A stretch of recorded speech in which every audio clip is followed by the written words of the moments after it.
Posh.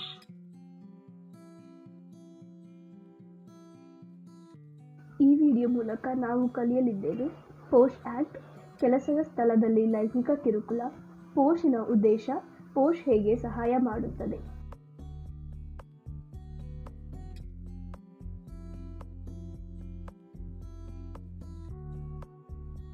ನಮಸ್ತೆ, ನನ್ನ ಹೆಸರು ಪುಷ್ಪ. ನಾನು ನಿಮಗೆ ಪೋಶ್ ವಿಡಿಯೋದ ಬಗ್ಗೆ ಮಾರ್ಗದರ್ಶನ ನೀಡುತ್ತೇನೆ.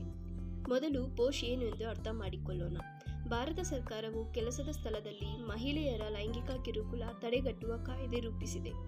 ಇದು ಉದ್ಯೋಗಿಗಳಿಗೆ ಕೆಲಸದ ವಾತಾವರಣ ಸುರಕ್ಷಿತಗೊಳಿಸಲು ಉದ್ದೇಶಿಸಲಾಗಿದೆ. ಇದರ ಅರ್ಥ ನಿಷೇಧಿಸಲು ಉದ್ಯೋಗದಾತನು ಜವಾಬ್ದಾರನಾಗಿರುತ್ತಾನೆ. ಲೈಂಗಿಕ ದೌರ್ಜನ್ಯದ ಯಾವುದೇ ಘಟನೆಯನ್ನು ತಡೆಗಟ್ಟುವುದು ಮತ್ತು ಪರಿಹಾರವನ್ನು ನೀಡುವುದು.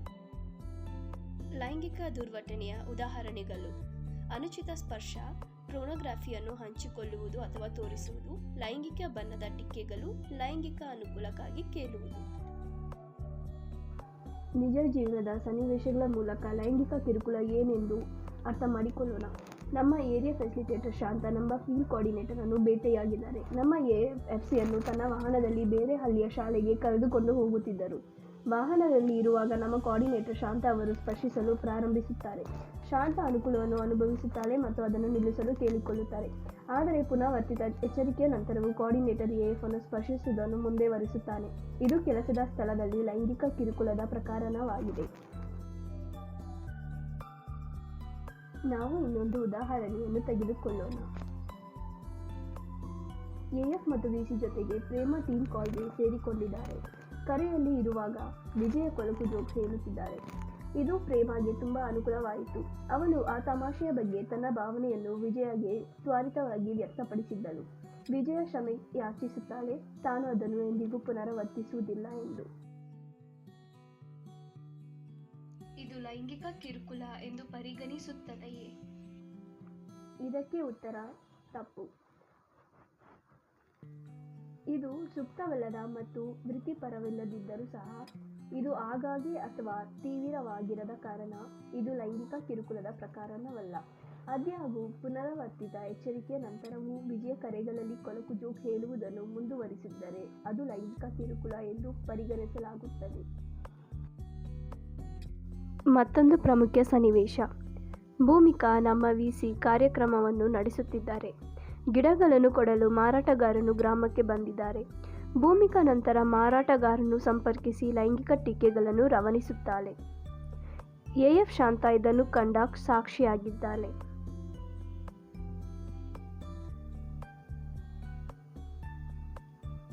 ತನ್ನ ನಡವಳಿಕೆಯ ಬಗ್ಗೆ ಮಾರಾಟಗಾರ ಭೂಮಿಕಾಗೆ ಮೊದಲೇ ಎಚ್ಚರಿಕೆ ನೀಡಿದನು ಎಂದು ಶಾಂತ ನೆನಪಿಸಿಕೊಂಡಳು. ಶಾಂತ ಈ ಘಟನೆಯನ್ನು ವರದಿ ಮಾಡಬೇಕೇ? ಉತ್ತರ ಹೌದು. ಲೈಂಗಿಕ ಕಿರುಕುಲದ ಕೃತ್ಯವನ್ನು ಕಂಡ ಯಾರಾದರೂ ಸಮಸ್ಯೆಯನ್ನು ವರದಿ ಮಾಡಬೇಕು. ಆದರೆ ಶಾಂತ ದೂರು ದಾಖಲಿಸುವ ಮುನ್ನ ಸಮರ್ಥಿಸಿದ ವ್ಯಕ್ತಿಯಿಂದ ಒಪ್ಪಿಗೆ ಪಡೆಯಬೇಕು ಅಥವಾ ಅವಳು ಒಪ್ಪಿಕೊಂಡ ವ್ಯಕ್ತಿಯನ್ನು ದೂರು ದಾಖಲಿಸಲು ಪ್ರೇರೇಪಿಸಬಹುದು. ಲೈಂಗಿಕ ಕಿರುಕುಲದ ಮತ್ತೊಂದು ಉದಾಹರಣೆಯನ್ನು ಮುಂದಿನ ವಿಭಾಗದಲ್ಲಿ ನೋಡಬಹುದು. ನಮ್ಮ ವಿಸಿ ಬಿಂದು ಅವರು ನಮ್ಮ ಪಾಲುದಾರರನ್ನು ಸರ್ಕಾರಿ ಶಾಲೆಯ ಶಿಕ್ಷಕರಿಗೆ ಪರಿಚಯಿಸುವುದನ್ನು ಮುಗಿಸಿದರು. ಅವಳು ಹೊರಡುವ ಹಂತದಲ್ಲಿದ್ದಾಗ ಪಾಲುದಾರರಲ್ಲಿ ಒಬ್ಬರು ಕೊನೆಗೆ ಪ್ರವೇಶಿಸಿದರು ಮತ್ತು ಅವಳೊಂದಿಗೆ ಸಾಂದರ್ಭಿಕವಾಗಿ ಮಾತನಾಡಿದರು ಮತ್ತು ವಿಡಿಯೋವನ್ನು ನೋಡಲು ಆಸಕ್ತಿ ಇದೆಯೇ ಎಂದು ಕೇಳಿದರು. ಬಿಂದು ಒಪ್ಪಿಕೊಂಡರು. ಅಶ್ಲೀಲ ವಿಡಿಯೋ ಪ್ಲೇ ಆಗಲು ಪ್ರಾರಂಭಿಸಿದಾಗ ಅವಳು ಬೇಗನೆ ಹಿಂತಿರುಗಿದಳು. ಅವಳು ಬೇಗನೆ ತನ್ನ ಅಸಮಾಧಾನವನ್ನು ವ್ಯಕ್ತಪಡಿಸಿದ್ದಳು. ಆದರೆ ಪಾಲುದಾರನು ವಿಡಿಯೋ ತೋರಿಸುವುದನ್ನು ಮುಂದುವರಿಸುತ್ತಾನೆ. ಇದು ಕೆಲಸದ ಸ್ಥಳದಲ್ಲಿ ಲೈಂಗಿಕ ಕಿರುಕುಲದ ಪ್ರಕಾರವಾಗಿದೆ. ಲೈಂಗಿಕ ಕಿರುಕುಲವು ಉದ್ಯೋಗಿಗಳು, ಗ್ರಾಹಕರು, ಪಾಲುದಾರರು ಮತ್ತು ಧನಿಗಳ ನಡುವೆ ಲಿಂಗವನ್ನು ಲೆಕ್ಕಿಸದೆ ಸಂಭವಿಸಬಹುದು. ಈ ಪೋಶ್ ಆಕ್ಟಿನ ಉದ್ದೇಶವೇನು?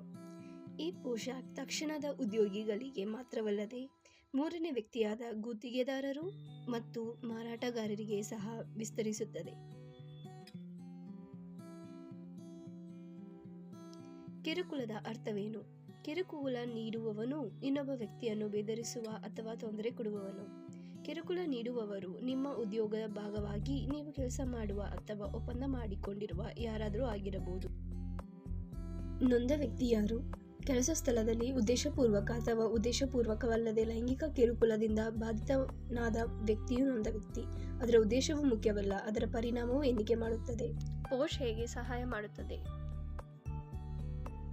ಸುಮಾರು 80% ಮಹಿಳಾ ಉದ್ಯೋಗಿಗಳು ಕೆಲಸದ ವಾತಾವರಣದಲ್ಲಿ ಲೈಂಗಿಕ ದೌರ್ಜನ್ಯವನ್ನು ವರದಿ ಮಾಡುವುದಿಲ್ಲ. ಈ ಕಾಯ್ದೆ ಉದ್ಯೋಗಿಗಳಿಗೆ ತಮ್ಮ ಕಳವಳಗಳನ್ನು ವ್ಯಕ್ತಪಡಿಸಲು ಮತ್ತು ಕೆಲಸದ ವಾತಾವರಣದಲ್ಲಿ ಲೈಂಗಿಕ ದುರ್ವರ್ತನೆಯನ್ನು ತಡೆಯಲು ಸಹಾಯ ಮಾಡುತ್ತದೆ. ಯಾವಾಗ ಮಾತನಾಡಬೇಕು? ನಾವು ವರ್ತನೆದ ವಲಯದ ಮೂಲಕ ವಿಶ್ಲೇಷಿಸೋಣ.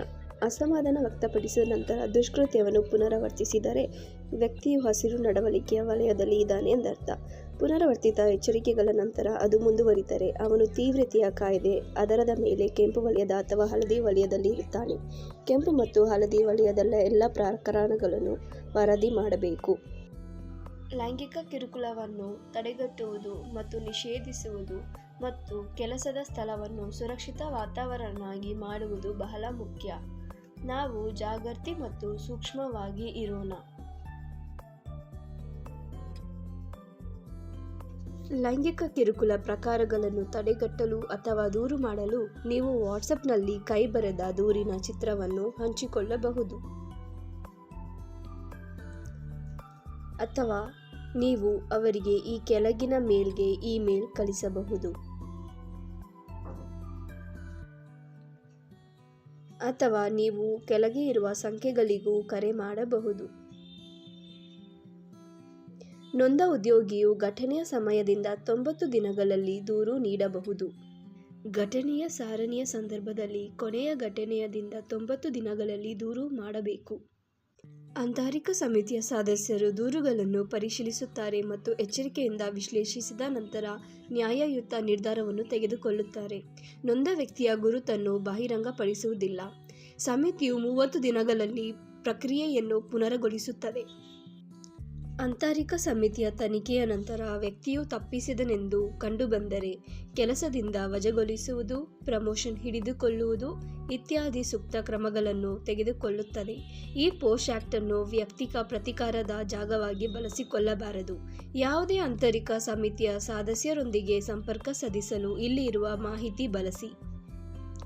ವಾಟ್ಸಾಪ್ನಲ್ಲಿ ನಮ್ಮ ಎಲ್ಲ ತಂಡದ ಸದಸ್ಯರಿಗೆ ಕ್ವಿಜ್ ಒದಗಿಸಲಾಗುತ್ತದೆ. ವಾಟ್ಸಾಪ್ನಲ್ಲಿ ನಿಮ್ಮ ಕ್ವಿಜ್ ಅನ್ನು ಪ್ರಯತ್ನಿಸಲು ದಯವಿಟ್ಟು ಇಲ್ಲಿರುವ ಕ್ಲಾಸ್ರೂಮ್ ಕೋಡ್ ಅನ್ನು ಬಳಸಿ. ಕ್ವಿಜ್ ಮುಗಿಸಿದವರು ವಾಟ್ಸಾಪ್ನಲ್ಲಿ ನಿಮ್ಮ AFಗೆ ಥಮ್ಸ್ ಅಪ್ ಕಳಿಸಬೇಕು. ಈ ವಿಡಿಯೋವನ್ನು ನೋಡಿದ ನಂತರವೇ ಕ್ವಿಜ್ ಅನ್ನು ಪ್ರಯತ್ನಿಸಬೇಕು.